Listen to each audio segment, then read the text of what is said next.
90 segundos tu não faz nem um miojo, mas eu te ensino as matérias que tu tem até nojo. Então senta aí e começa a quebrar a TP pra ter energia pra tua mente processar e entender que a probabilidade de você ir bem no Enem tá ligada direto aos meus raps também. Então começa com humanas, só sei que nada sei, mas sei que saí da vida e pra história eu entrei. Se o clima esquenta e tua caneta falhou, fica tranquilo, a esfera dela dilatou com calor. Eu sou flúor com oxigênio, dá pra completar, evoluir melhor que o Darwin poderia imaginar. Se tinha uma pedra no caminho, pode crer que eu já chutei absoluto no rap. Eu nasci pra ser rei, cria uma sociedade aos modelos de Durkheim. O mecanismo dela própria é que diz pra onde vai a inspiração. Thomas Edison dizia, é 1% e o restante o trabalho que faz. Então senta o rabo aí que eu vou te ensinar. Sometimes rap is the best way to learn, rapá. Eu não compreendo, pero não puedo hacer. É só estudar e ouvir as dicas que eu dou pra você. Confere suas respostas e faz tudo com calma. Manda bem na redação, faz do fundo da alma. Esse é o tópico frasal, ainda tem argumentação. E a resposta pra você eu deixei na conclusão. Se tá nervoso, se acalma pra mandar bem. E se liga nos vídeos que eu te preparo pro Enem.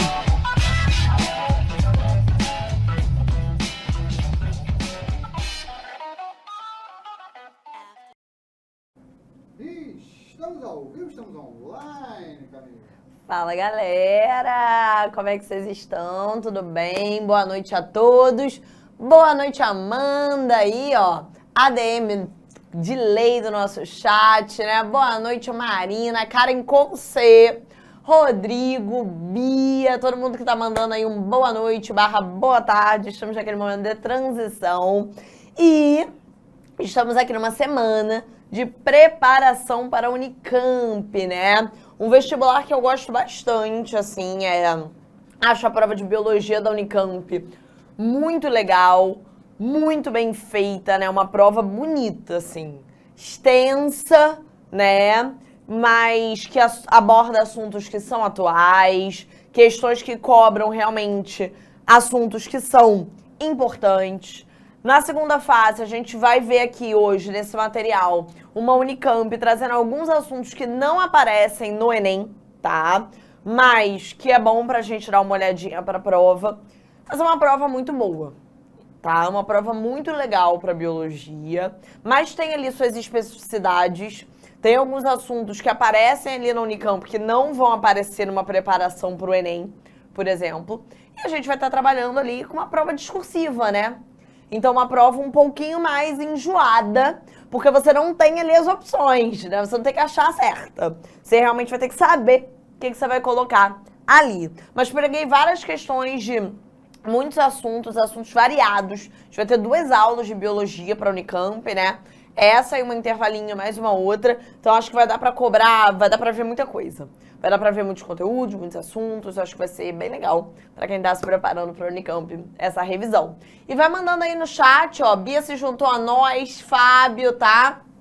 Vai mandando aí no chat e a gente vai revisando juntos. Show?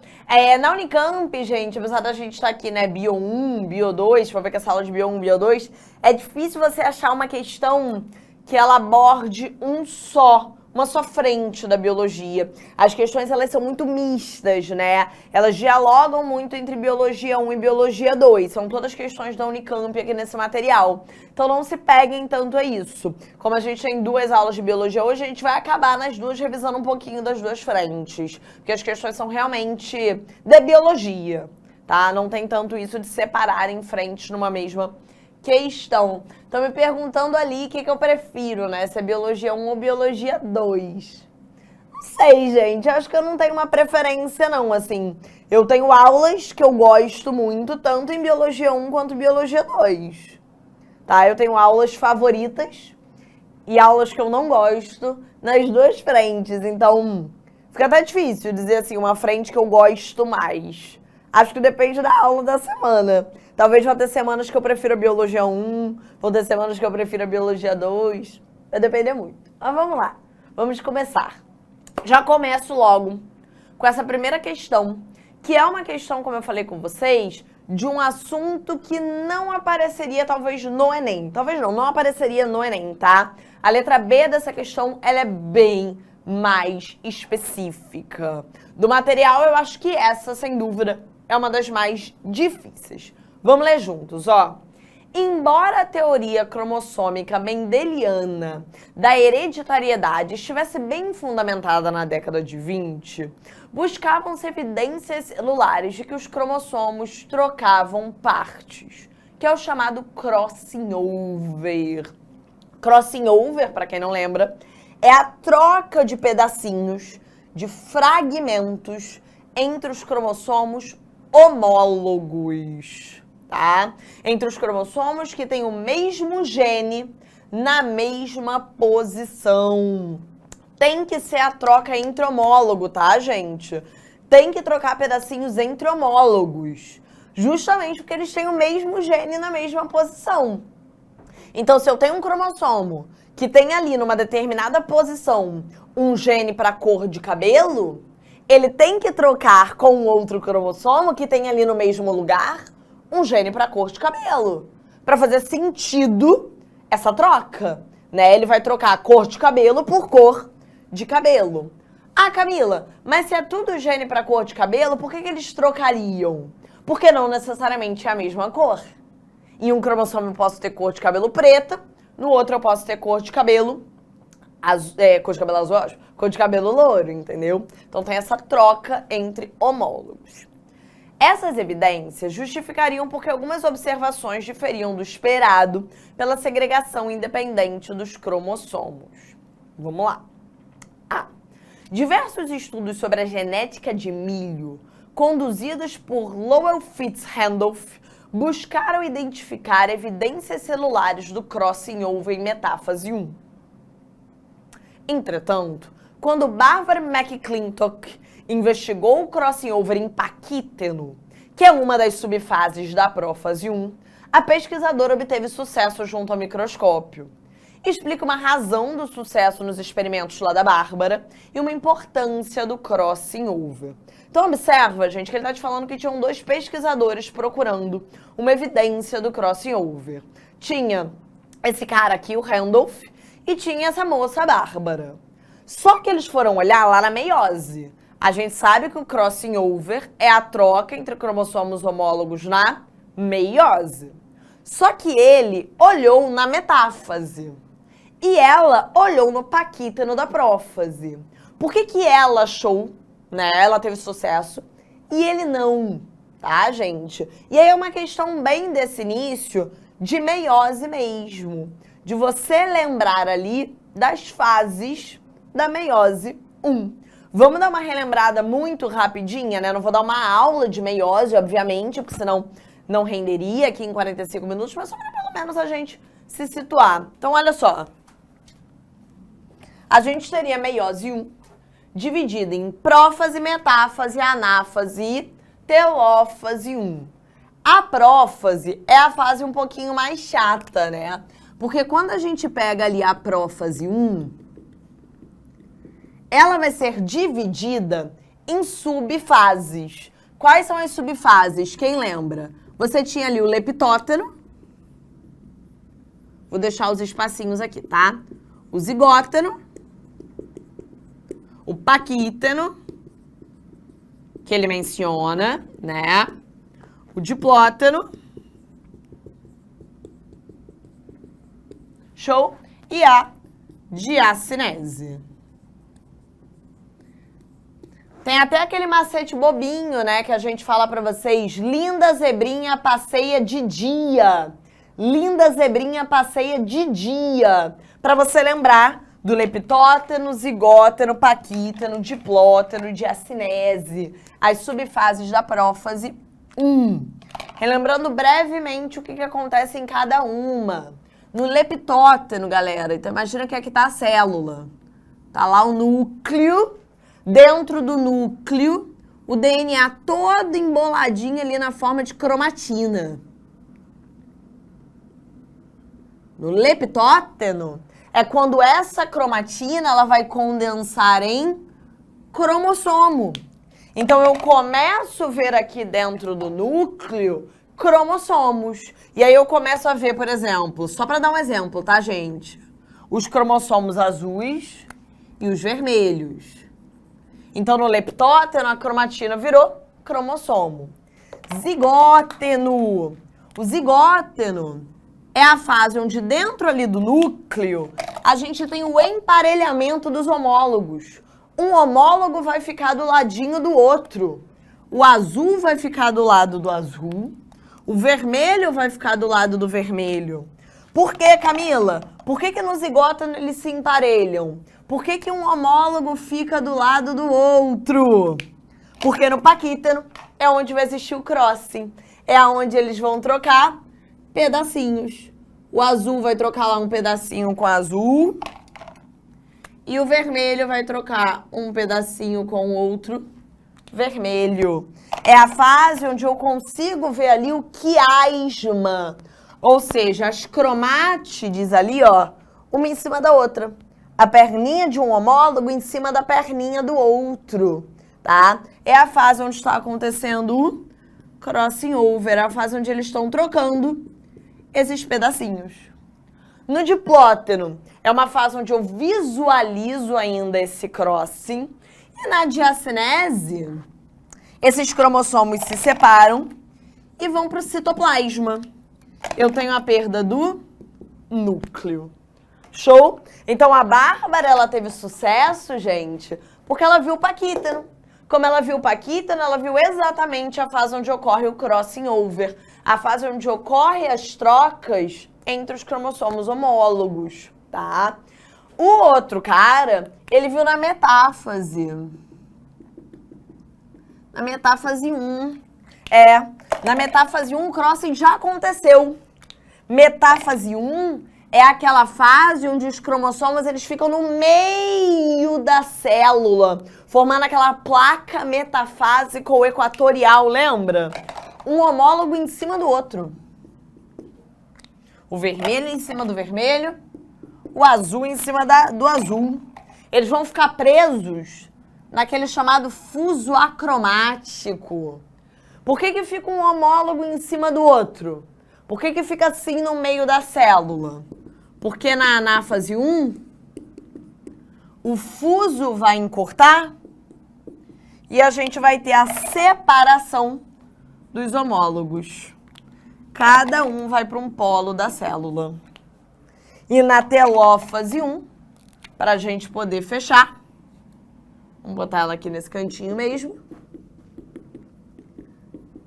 Essa célula aqui, ela vai se dividir em duas, que é a citocinese. Repara que cada homólogo vai para uma célula diferente. Um vermelho para uma célula, um vermelho para outra. Um azul para uma célula, um azul para outro. É uma revisão bem rápida, gente, de meiose, mas só para vocês perceberem. A Bárbara consegue enxergar justamente porque ela olha no paquítano, que é a fase onde está acontecendo o crossing, aonde os homólogos estão trocando ali fragmentos, pedacinhos, tá? E o cara lá, o Randolph, ele olhou na metáfase. Na metáfase, o crossing já aconteceu. É a fase onde os homólogos estão no meio da célula. Show? Tranquilo? Tira um printzinho aí, quem quiser, pra gente poder... Só o pessoal printar. Pra gente poder responder a questão. Vou pegar aqui um pedacinho do nosso quadro. Para a gente poder responder. Então, vamos lá. Questão 1. Essa é só a letra A. É Bárbara, né? Deixa eu ver se o nome dela escreve. Cadê? Normal. Bárbara. Bárbara. Ao olhar o paquítano, observou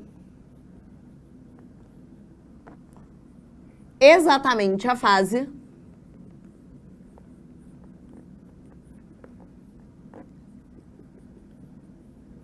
do crossing over.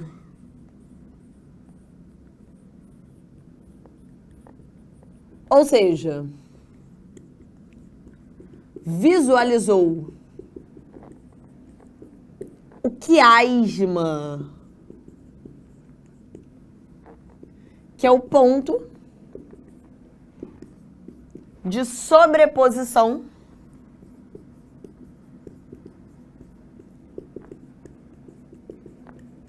das cromátides dos cromossomos homólogos. Ela viu exatamente uma perninha em cima da outra lá, o quiasma, o ponto onde eles estão trocando os fragmentos. Show? Tranquilo? E aí, nessa mesma letra A, ele ainda te pergunta, tá? Qual a importância do crossover? Lembra que a importância do crossover, galera, é sempre aumentar a variabilidade genética.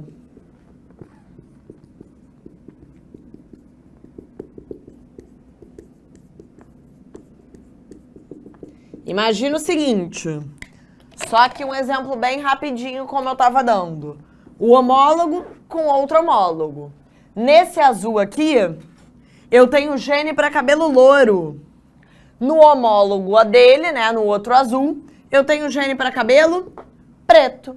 Eles vão trocar, ó, sapatinho com sapatinho. Esse gene louro vai para lá, esse gene de cabelo preto vem para cá. Antes, esse cromossomo só tinha gene para cabelo louro. Agora ele tem gene para cabelo louro e preto. Antes, esse cromossomo só tinha gene para cabelo preto. Agora ele tem para cabelo preto e louro. A gente aumenta a variabilidade genética. E calma que não tira print não, porque ainda tem a letra B.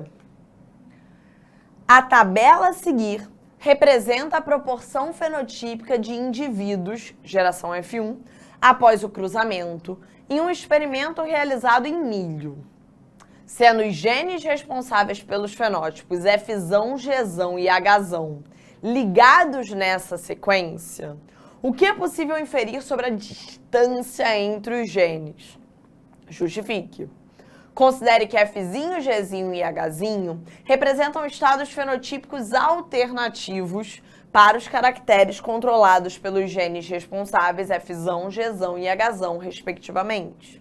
A partir das informações conhecidas, das informações fornecidas e seus conhecimentos sobre genética e biologia celular, explique por que as frequências observadas diferem do que seria esperado de acordo com a segunda lei de Mendel. Essa é a parte que eu acho mais complicada, mais trabalhosa dessa questão, porque vai para um caminho que o Enem, por exemplo, não iria. Tá falando de linkage.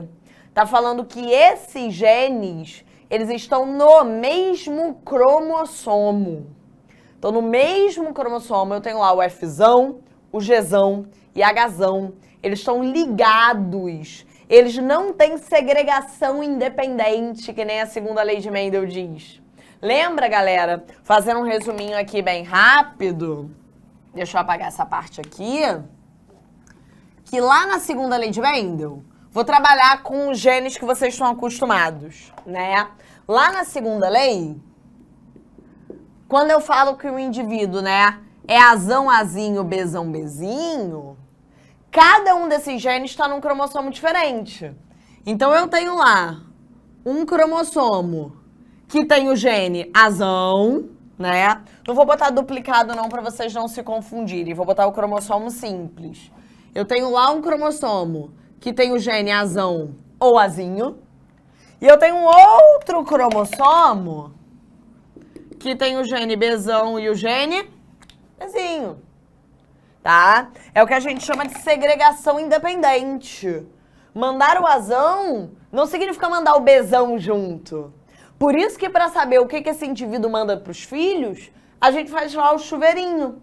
Porque ele pode mandar o Azão junto com o Bezão. Ele pode mandar o Azão junto com o Bezinho. Ele pode mandar o Azinho junto com o Bezão. Ou ele pode mandar o Azinho junto com o Bezinho. Ele tem 25% de chance de fazer cada um desses gametas. Porque são 4 tipos de gametas, né? Então divide igualmente. 100 divididos por 4, 25% de chance para cada um. Então, como esses genes estão em cromossomos diferentes, eles têm segregação independente. Ele pode mandar o Azão com Bzão, o Azão com Bzinho, o Azinho com Bzão, o Azinho com o Bzinho. Agora, ele está dizendo nessa questão que os genes estão ligados, é uma questão de linkage. Então é como se fosse isso aqui, ó. No mesmo cromossomo, o indivíduo tem o Azão junto com o Bzão. Ou o Azinho junto com o Bzinho. Um gene acaba ficando atrelado ao outro. Se ele mandar o Azão, junto ele vai mandar o Bzão, porque tá no mesmo cromossomo, tá vendo? Se ele mandar o Azinho, junto ele vai mandar o Bzinho. Porque eles estão ligados, eles estão no mesmo cromossomo, tá? Isso vai mudar as chances de cada gameta. Show? E aí tem uma regrinha. Tá? Para você responder essa questão. Repara que ele está falando sobre distância entre os genes, tá? Quanto maior a distância entre dois genes, quando os dois genes estiverem ligados, tá? Estiverem no mesmo cromossomo, quanto maior a distância entre os dois genes, maior a frequência em que eles aparecem, tá? Naquela população. Então, essa é a ideia para a primeira parte da questão. Questão bem difícil, né? O que é possível inferir sobre a distância entre os genes? Quanto maior a distância entre eles, maior a frequência em que eles aparecem naquela população. Show? Tranquilo? Essa é a ideia. Deixa eu já botar aqui a letra B. Essa primeira parte para vocês. É uma regrinha que você teria que saber de crossing.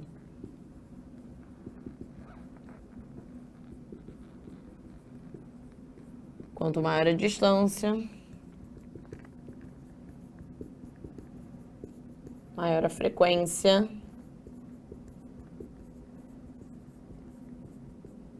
daquela característica.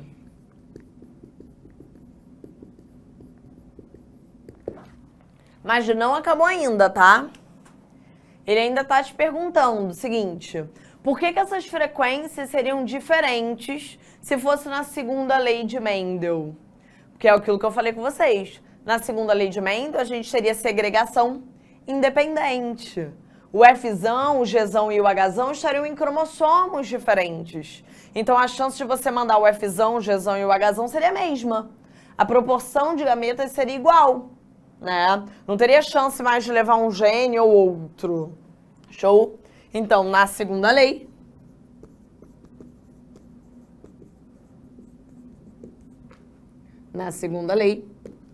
os genes apresentariam segregação independente.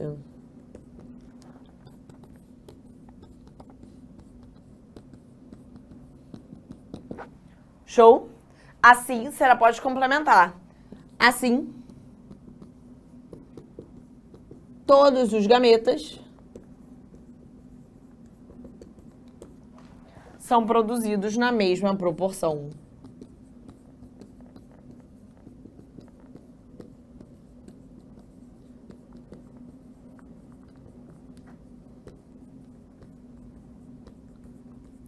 Show?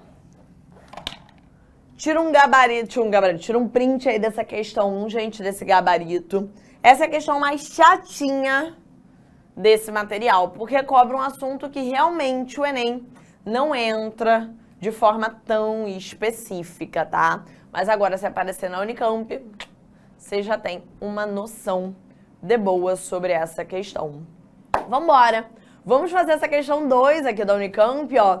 Cobrando Wolbachia, um tema muito parecido, né, do que apareceu ali no Enem. O Enem esse ano também cobrou dengue com Wolbachia, né? Olha que coincidência, mas a questão vai para um outro caminho. Ó, na cidade lá de Yogyakarta, na Indonésia, foi aplicado um método que usa a bactéria Wolbachia em mosquito. Com isso, reduziram em 77% os casos de dengue. Estudos preliminares com o mesmo método, realizados na Fiocruz, demonstraram resultados promissores com redução de até 70% dos casos de dengue nas áreas que receberam o Aedes aegypti, né, que é o mosquito, com a Wolbachia, quando comparado em áreas que não receberam. Os resultados sugerem que a bactéria Wolbachia compete por recursos e dificulta a replicação do vírus da dengue, sendo então menos provável que o mosquito cause a infecção quando pica alguém. Gente, é o mesmo texto do Enem, praticamente. É o mesmo texto da questão do Enem. Eu falo pra vocês, né? Quando vai estudar pra qualquer vestibular, gente, é claro que é bom fazer questão daquela banca, né? Vai estudar pro Enem, fazer questão do Enem, vai estudar pra Unicamp, fazer questão do Unicamp. Mas às vezes os vestibulares cobram coisas muito parecidas, tá? Então vale sempre olhar, mesmo você que de repente não quer Unicamp, tá assistindo aqui essa aula, porque vai que, né, aparece num outro. É exatamente a mesma questão do Enem, né? A Wolbachia, ela fica dentro da célula do mosquito, né? Ela se abriga, né, dentro da célula do mosquito. E o vírus da dengue também. Então os dois precisam entrar naquela célula. A Wolbachia precisa parasitar a célula do mosquito, né? Precisa se estabelecer ali dentro. E o vírus da dengue precisa replicar ali dentro. Então eles vão competir por esse recurso, né? Se a Wolbachia entrar na célula, o vírus não consegue entrar. E aí, se o vírus não entra, ele não se reproduz. Então, quanto mais Wolbachia tiver ali, né, menor a chance daquele vírus se replicar ali dentro. Vamos ver o que a questão quer. Questão 2, letra A. Considerando as informações apresentadas no enunciado, qual o nome do método de controle de vetores utilizado lá na cidade para a redução de casos de dengue? Cite 2 vantagens desse método. Galera, como é que é o nome desse método? Eu estou usando ali uma bactéria, uma parada específica ali para aquele mosquito, né? Uma parada que afeta ali especificamente o Aedes aegypti. Eu estou usando um ser vivo, eu estou usando uma bactéria para controlar a quantidade de vírus dentro daquele mosquito. Que tipo de método é esse? Quando eu uso um ser vivo para controlar a quantidade de outro. É o controle biológico.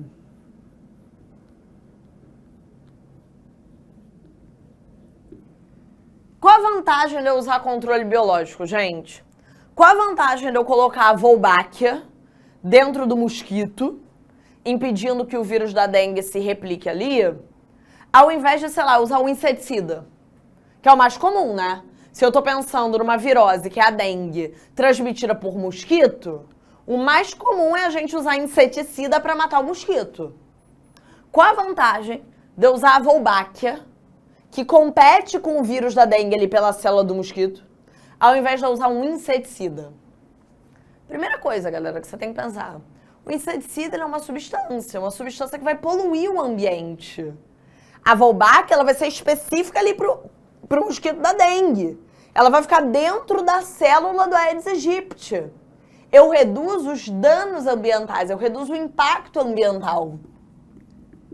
Então, redução do impacto ambiental, da poluição, né? O inseticida polui o solo, polui a água, é uma substância tóxica. Segundo problema que eu sempre falo com vocês. Quando eu jogo um inseticida, ele não mata só o mosquito da dengue. O inseticida, ele não é específico. O inseticida, ele mata qualquer inseto. Então, ele vai matar, por exemplo, uma abelha, que é um inseto bom, que ajuda a polinizar as plantas.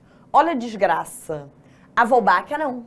A Wolbachia, ela vai ser específica do mosquito da dengue. O inseticida não. O inseticida, ele sai matando tudo, tá? Então, o controle biológico, ele reduz a redução do impacto ambiental. Além disso, vamos botar assim. Esse método é específico para o mosquito Aedes aegypti.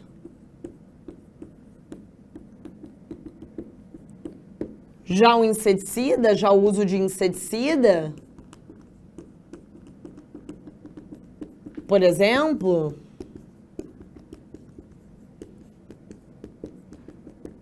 afetaria também outros insetos.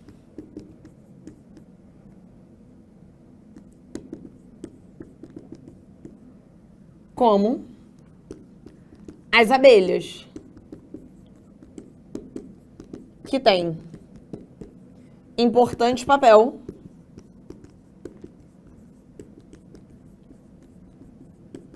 na polinização das plantas.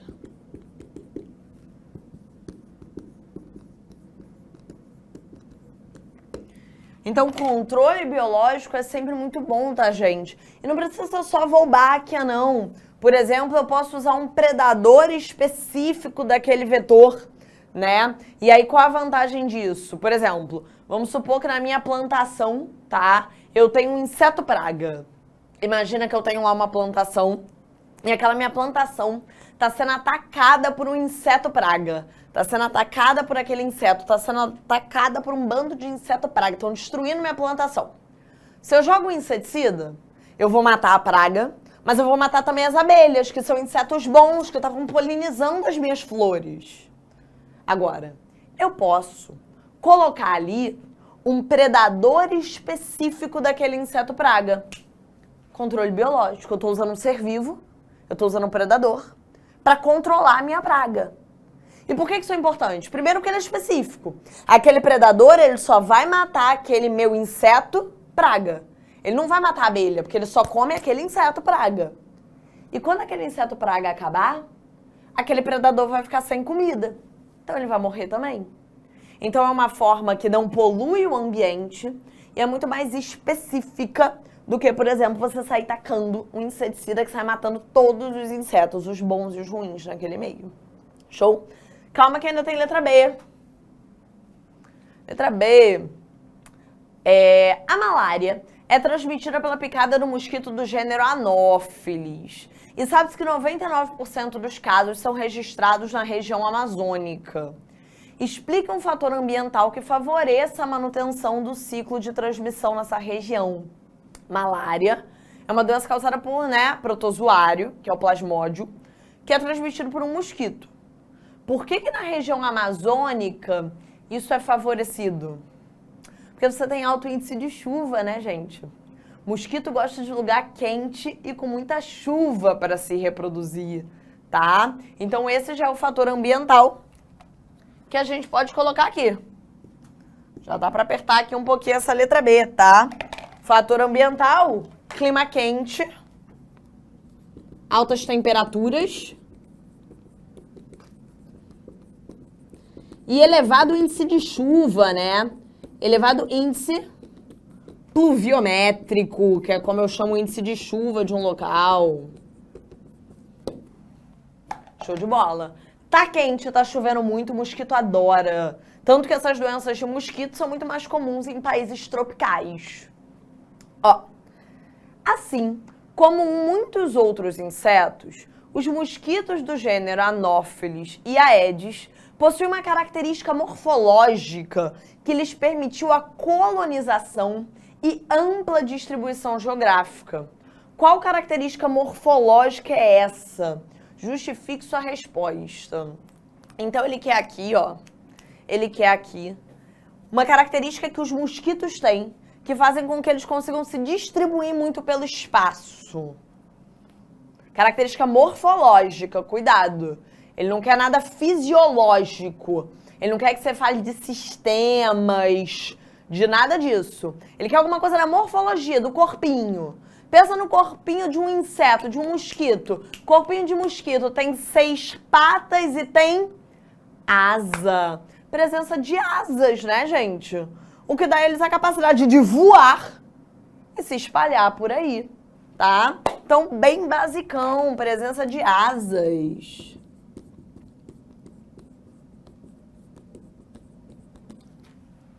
Dá pra apertar aqui. Que conferem a capacidade de voar.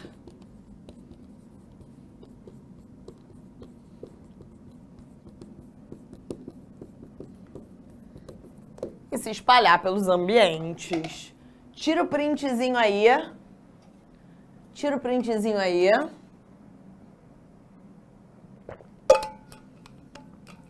Show.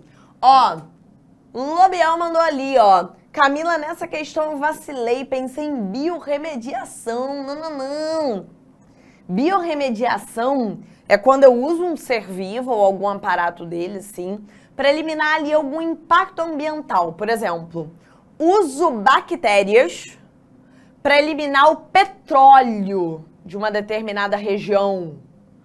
Uso ali bactérias para dar fim a um lixo que estava acumulado, a resíduos no ambiente, entendeu? É um pouquinho diferente. Aqui eu estou controlando uma praga, aqui eu estou controlando a dengue, eu estou controlando o Aedes aegypti. Quando tem mais a ver assim, com praga, com doença, está falando mais de controle biológico. Cuidado com isso. Bora de questão 3. O levantamento realizado pelo projeto MAP Biomas apresenta o impacto do fogo sobre o território nacional. Aproximadamente 167 milhões de hectares de área foram queimados ao menos uma vez no Brasil, entre 85 e 2020, sendo que 65% dessa área total queimada era ocupada por vegetação nativa. Ok. O bioma com maior área queimada acumulada possui grande variedade de ambientes e de paisagens, fitofisionomias.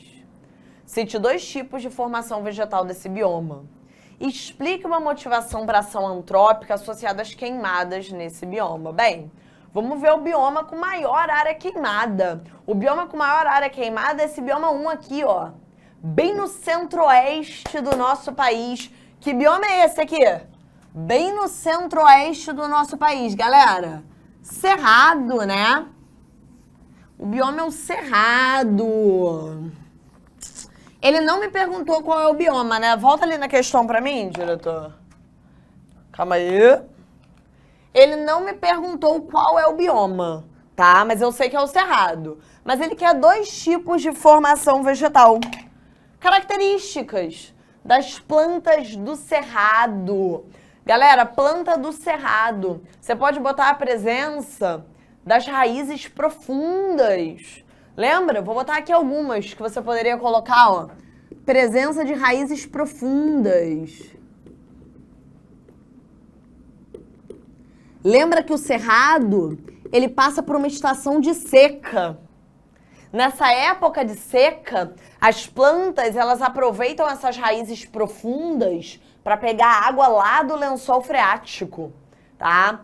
Como é um bioma que passa por uma época de seca, é muito comum também as folhas serem cobertas com cera para evitar a perda de água. Também pode botar isso. Pô, é um bioma, lembra? Que tem galhos retorcidos.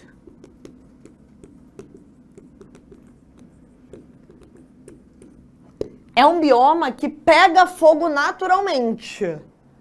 E por isso, para sobreviver ao fogo, o tronco tem casca grossa. Botei essas aqui, tá, gente? Lembrando que ele só pediu 2, você pode escolher. Botei essas que são as mais comuns quando a gente pensa em cerrado, tá? E uma motivação para ação antrópica. Essa é a parte 1 da questão. Uma motivação para ação antrópica. Por que a gente taca fogo no cerrado? O cerrado, ele pega fogo sozinho. Mas a gente sabe que o ser humano também vai lá e bota fogo no cerrado. Bota fogo por quê? Bem, gente, em geral, você pode pensar na expansão da fronteira agrícola, pecuária e a expansão da soja. Quando pensar em cerrado, escolhe uma dessas 2. Ou o avanço da pecuária, bota fogo na vegetação para botar gado ali, ou o avanço da fronteira da soja, bota fogo ali para plantar soja no local, tá? Expansão da fronteira agrícola. Vamos de letra B antes de printar. Cadê? Ó. A golpes de machado derrubam a árvore, a qual depois de estar no chão lhe tiram todo o branco, porque no âmago dele está o Brasil. O trecho retrata o processo de exploração de uma árvore endêmica da floresta, bioma devastado à exaustão desde o início da colonização portuguesa, e que hoje possui a menor cobertura original de vegetação entre todos os biomas brasileiros. Esse bioma abriga o maior número de espécies endêmicas de ave do Brasil, porém muitas estão ameaçadas de extinção. Qual o bioma retratado no texto? Galera, que bioma é esse? Que a gente diz que o desmatamento é histórico. É um bioma que é desmatado desde a época da colonização, desde a época que os portugueses chegaram aqui.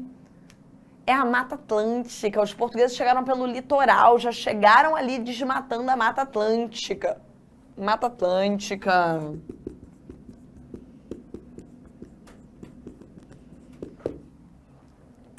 É hoje o bioma, né, que tem uma das menores, como ele diz aqui, cobertura original de vegetação. Porque é desmatado desde a época colonial, tá? E a Mata Atlântica, ela fica exatamente onde estão os maiores centros urbanos. Na Mata Atlântica, a gente tem a maior concentração de pessoas, tá? E onde tem ser humano, tem destruição, a gente sabe disso, né? E qual a importância ecológica das aves para a recuperação das áreas degradadas? Qual a importância das aves para a mata, galera? As aves, elas podem atuar como agentes polinizadores, tá? Mas elas principalmente dispersam as sementes, né? As aves, elas comem o fruto das plantas e ajudam na dispersão das sementes. Então, vamos lá. As aves atuam na polinização e na dispersão das sementes das plantas. Algumas aves se alimentam ali do néctar, né? E quando elas se alimentam do néctar da flor, elas acabam transportando pólen de uma flor para outra. E algumas aves se alimentam de fruto e aí acabam jogando a semente fora em outro lugar. Então também ajudam na dispersão das sementes. Show de bola? Vamos comentar mais umazinha? Rapidinho. Questão 4, falando fake news aqui da vacina, tá? Vou direto para a questão para a gente não se atrasar. Uma fake news sobre Covid, ali sobre a Coronavac não funcionar. Fake news total. Letra A. Qual a célula responsável pela produção de anticorpos no nosso organismo? Galera, já anotar aqui, ó, pra gente ganhar tempo. Quem produz os anticorpos são os linfócitos B. Os linfócitos B se diferenciam em plasmócitos, que são as células que produzem os anticorpos. Então, anticorpo é produzido por linfócito B. Show? Continua aqui. Considerando que a resposta imune desenvolvida pela vacinação não depende apenas de anticorpos, explica o mecanismo de resposta imune desconhecido pelo autor do vídeo, incluindo um tipo celular envolvido, tá? Ele tá falando aqui, né, que a vacina da Coronavac não funciona, tá? Porque ela não gera anticorpos. Sim, só que ela funciona, isso é uma fake news, tá? Ela não gera anticorpos porque ela te protege por um outro tipo de imunidade. É uma imunidade celular. É uma resposta imune celular.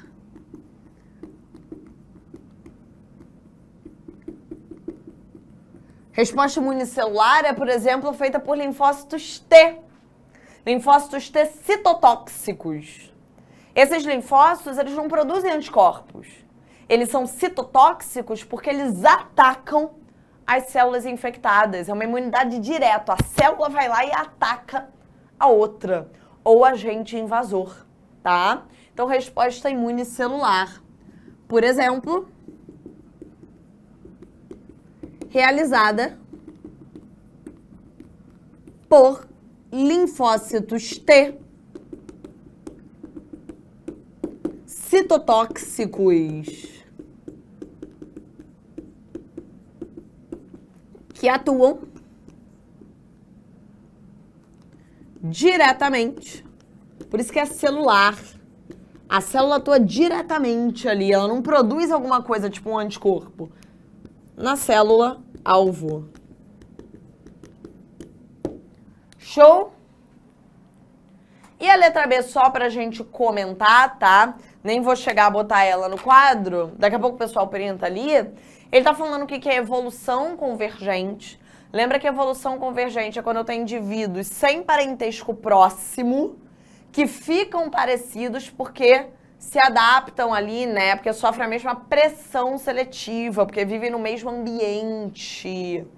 E as variantes, elas estão se tornando predominantes porque elas vão ocupando nichos, né, que as cepas originais não ocupavam. Show de bola? Deixa o pessoal printar ali, né? Enquanto a gente vai chegando para frente aqui no material. Foi? Show de bola, gente. Fechamos. Vamos dar um intervalinho de 15 minutos e daqui a pouco a gente volta com mais Biologia da Unicamp. Até já! Assista nossas aulas a hora que você quiser. Vem com o Pro, o cursinho online que mais aprova no Enem. Assine em proenem.com.br. We gotta celebrate the beauty of the world that keeps on giving.